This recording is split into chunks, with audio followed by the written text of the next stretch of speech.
Avant de commencer, abonne-toi dès maintenant à cette chaîne si tu aimes les histoires vraies, profondes et bouleversantes. Ce que tu vas entendre aujourd'hui n'est pas une fiction. C'est un miroir pour tous ceux qui ont aimé, perdu, et découvert que le passé cache parfois bien plus que des souvenirs. Reste jusqu'à la fin, car cette histoire pourrait bien changer ta manière de voir la famille. Le ciel d'Abidjan était gris ce matin-là, comme s'il refusait lui aussi de tourner la page. La pluie fine tombait sans bruit sur les toits de tôle. Marius était assis seul dans le salon silencieux, les rideaux à moitié fermés, le regard perdu dans le vide. Le deuil, il ne le vivait pas comme les autres. Il ne pleurait pas. Il restait figé, comme s'il attendait encore que son père ouvre la porte avec son éternelle voix grave. « Marius, baisse le son de la télé, je suis fatigué. » Mais cette voix ne reviendrait plus. Quelques jours plus tôt, son père avait été enterré dans le village familial de Gagnoa. Un enterrement modeste, digne, entouré de quelques cousins, de voisins et d'anciens collègues de l'usine. Marius, lui, n'avait pas prononcé un mot. Pas de discours, pas de larmes. Juste ce silence tendu entre lui et ce cercueil trop lourd pour contenir tant de secrets. Ce jour-là, dans l'appartement familial, Marius décide enfin à faire ce qu'il repoussait depuis une semaine, vider la chambre de son père. Les murs étaient nus, à l'exception d'un vieux cadre poussiéreux où l'on voyait une photo en noir et blanc. Son père y souriait. Marius ne se souvenait pas l'avoir vu sourire ainsi de son vivant. Il ouvre une armoire. Des chemises soigneusement pliées, toutes de la même couleur, beige, gris, bleu foncé. Comme si son père avait vécu dans l'ombre toute sa vie. En fouillant dans le tiroir du bas, il trouve une boîte en métal, verrouillée. Il hésite, cherche la clé. Rien. Il force discrètement avec un tournevis. À l'intérieur, un portefeuille en cuir usé, des lettres anciennes, une montre cassée. Et au fond, sous un tissu épais, un vieux téléphone portable. Un Nokia 1110, rayé, jauni par le temps. Marius reste figé. Ce téléphone, il ne l'avait pas vu depuis l'enfance. Son père l'utilisait avant d'acheter un smartphone. Il le gardait toujours près de lui, même lorsque l'appareil ne fonctionnait plus. Par simple curiosité, Marius le branche avec un vieux chargeur qu'il retrouve dans une boîte à câbles. Contre toute attente, le téléphone vibre faiblement, puis l'écran affiche « Batterie faible, veuillez charger ». Il le laisse brancher, pensant le jeter plus tard. Mais une chose l'interpelle. Une petite icône clignote en haut de l'écran. Il navigue lentement dans le menu, presque nostalgique. Et là, il voit. Messages vocaux non envoyés 12. 12 messages. Tous enregistrés mais jamais transmis. Aucun destinataire. Ses mains se figent. Son souffle se coupe. Il ouvre le dossier. Le premier message porte la date du 18 avril 2023. Presque un an avant la mort de son père. Il appuie sur lire. Et soudain, une voix. La voix de son père. Fatiguée. Hésitante. Tremblante. Marius, si tu écoutes ceci, c'est que je ne suis plus là. J'aurais dû te parler plus tôt. Mais je n'ai pas su comment. Ce téléphone, je le garde comme une boîte à regrets. Aujourd'hui, je veux te dire ce que je n'ai jamais pu. Le cœur de Marius se serre. Ses yeux s'humidifient pour la première fois. Ce téléphone n'était pas un objet oublié. C'était une capsule temporelle. Un testament vocal. Un héritage muet. Dans le petit salon plongé dans une lumière tamisée, seule la lueur du vieux téléphone clignotait comme une veilleuse du passé. Marius, assis en tailleur sur le sol, ne bougeait plus. L'appareil tenu contre sa paume semblait peser une tonne. Ce qu'il venait d'entendre, ce timbre grave, affaibli, presque murmuré, c'était bel et bien la voix de son père. Mais pas celle qu'il connaissait. Pas celle qui criait, qui ordonnait ou qui se taisait avec dureté. Non, cette voix-là était nue. Une voix qui avait mal. Une voix qui regrettait. Il appuya sur le deuxième message. Marius, tu étais petit quand ta mère est partie. Tu n'as jamais posé de questions. Moi non plus, je ne t'ai rien dit. J'ai préféré que tu penses qu'elle ne vous aimait pas. Mais c'était plus compliqué que ça. J'ai fait des choix. Mauvais ou bons, je ne sais plus. Marius sentit un frisson lui parcourir l'échine. Sa mère. Le grand abo. Il avait toujours cru qu'elle les avait abandonnés. Depuis ses 6 ans, elle avait disparu de leur vie. Son père n'en parlait jamais.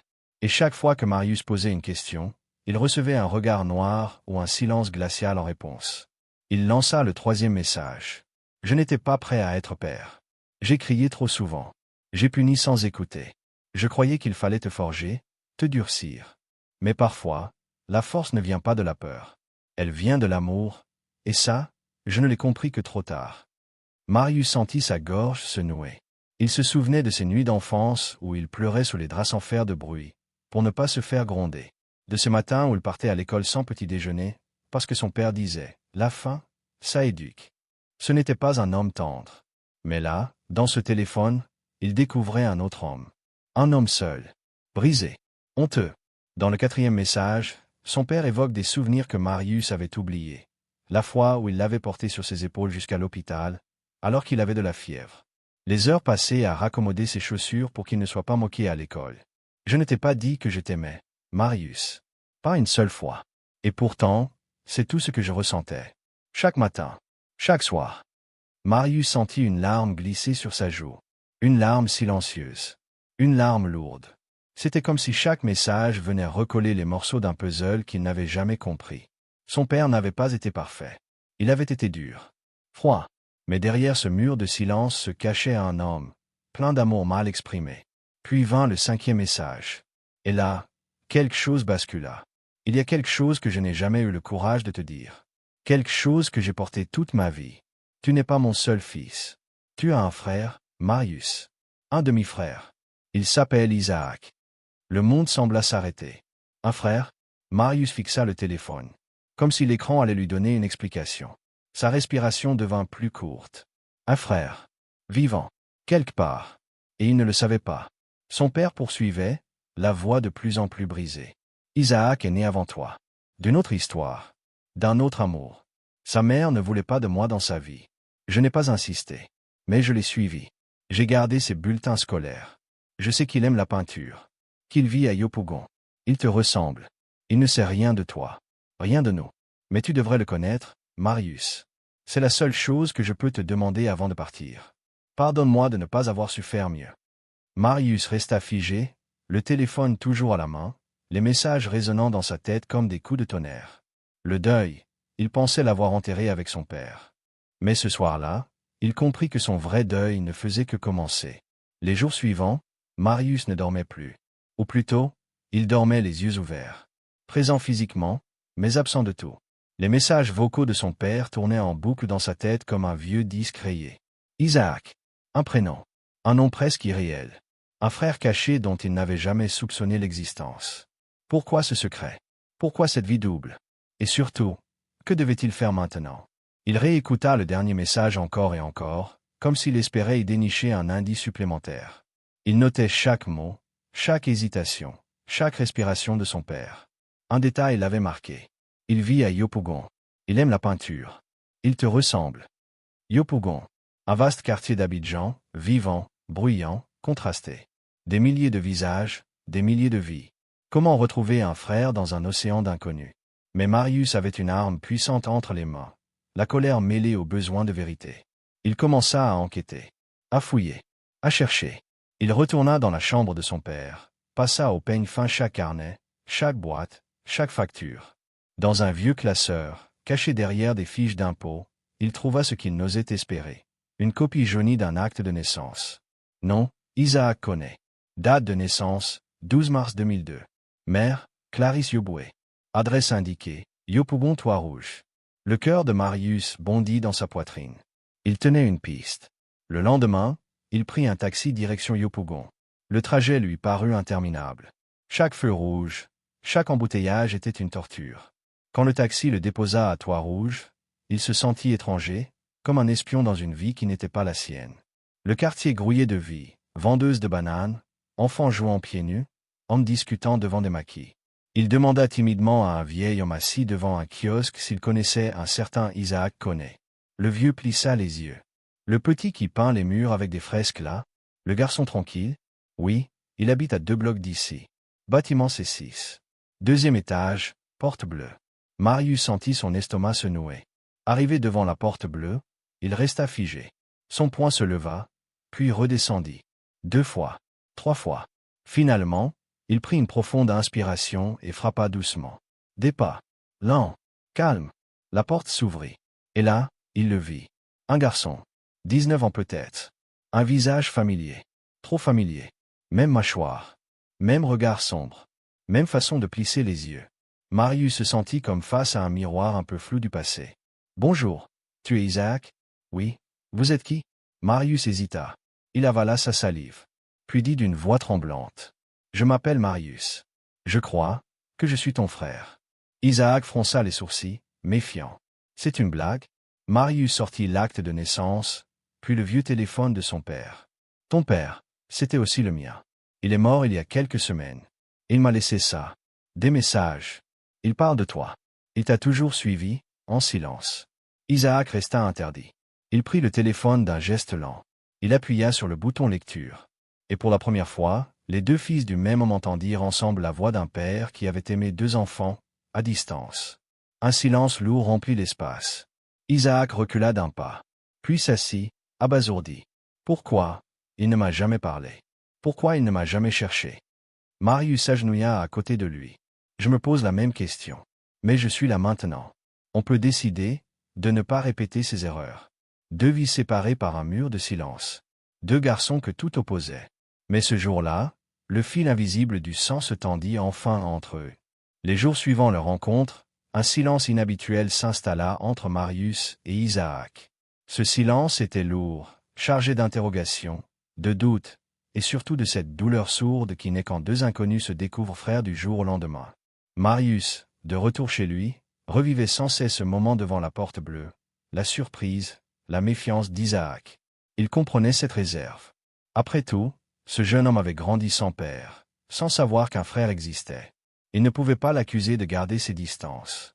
Lui-même se sentait désorienté. Isaac, lui, errait dans ses pensées, tiraillé entre colère et curiosité. Il n'avait jamais parlé de ce père absent. Chaque souvenir de lui était comme une cicatrice invisible. Maintenant, un frère débarquait, porteur de vérité et d'espoir, mais aussi de blessures anciennes. Un soir, Marius appela Isaac. « Tu veux qu'on se voie? Je ne veux pas que ce silence nous sépare. » Après un long moment d'hésitation, Isaac accepta. Ils se retrouvèrent dans un petit maquis à Yopougon, là où la vie battait fort. La musique de coupe et décalé flottait dans l'air, les voix se mêlaient aux rires, mais autour de leur table, le temps semblait suspendu. « Tu sais, je ne sais pas comment être ton frère, » confessa Isaac en regardant son verre. « Moi non plus, avoua Marius. Mais je veux essayer. » Les mots étaient simples, mais lourds de sens. Ils étaient deux âmes perdues, jetés dans une famille dont ils avaient ignoré l'existence l'un de l'autre. Leur conversation était hésitante. Parfois un sourire, souvent un silence gênant. Pourtant, à chaque phrase, ils découvraient un peu plus de leur père, à travers leurs souvenirs croisés. Marius raconta ses années d'enfance, son enfance rude, sa peur des colères de leur père. Isaac évoqua ses propres batailles, une mère seule, des petits boulots pour s'en sortir, la peinture comme échappatoire. Petit à petit, un lien ténu se tissait, fragile comme un fil d'araignée dans la lumière du soir. Mais les blessures restaient ouvertes. « Pourquoi tu n'as jamais cherché à me parler avant ?» demanda Isaac, la voix tremblante. « Je ne savais pas que tu existais, » répondit Marius, la gorge nouée. « Et puis, j'avais peur. Peur que ce soit trop tard. Peur que tu me rejettes. » Isaac hocha la tête, comprenant la douleur de cet aveu. Peut-être qu'on peut réparer ce qu'il n'a pas fait. Ensemble. Cette promesse silencieuse, ils la portèrent comme un trésor fragile, conscients que reconstruire une famille ne serait pas facile. Les jours suivants, ils commencèrent à s'appeler, à s'envoyer des messages. Le téléphone de leur père, ce témoin du passé, devenait peu à peu le pont entre deux vies éclatées. Mais un secret plus lourd encore attendait dans l'ombre, prêt à bouleverser à nouveau leurs existences. La relation entre Marius et Isaac avançait comme un funambule sur un fil, précise, fragile, au bord du vide. Chaque échange était une victoire, chaque silence une menace. Mais ils continuaient, parce qu'au fond, ils en avaient besoin. Tous les deux. Un après-midi pluvieux, alors que Marius était dans le grenier de la maison familiale pour chercher de vieux albums photos, il tomba sur une boîte métallique, poussiéreuse, verrouillée par un petit cadenas rouillé. Il ne se souvenait pas l'avoir vue auparavant. Elle était là, sous une pile de journaux, dissimulée presque volontairement. Il força le cadenas avec un tournevis. Le couvercle grinça. À l'intérieur, des lettres pliées, une vieille photo d'une femme souriante, et un petit carnet en cuir. La femme sur la photo, il la reconnut. Clarisse, la mère d'Isaac. Une beauté douce, les yeux tristes. Les lettres, toutes signées de la main de son père, étaient adressées à Clarisse. Certaines remontaient à 20 ans. Marius les ouvrit avec précaution. Il lut. « Je regrette chaque jour de ne pas avoir su te retenir, mais j'étais un lâche. J'ai choisi le confort d'une autre vie au lieu de me battre pour celle que je voulais. Isaac mérite un père. Mais je ne suis pas digne d'en être un. Je te supplie seulement, laisse-moi l'aimer à distance. Page après page, Marius découvrit un PAN entier de la vie de son père qu'il n'avait jamais connu. Un homme rongé par le regret. Un homme tiraillé entre deux familles. Un homme qui avait aimé, mais qui n'avait pas su choisir.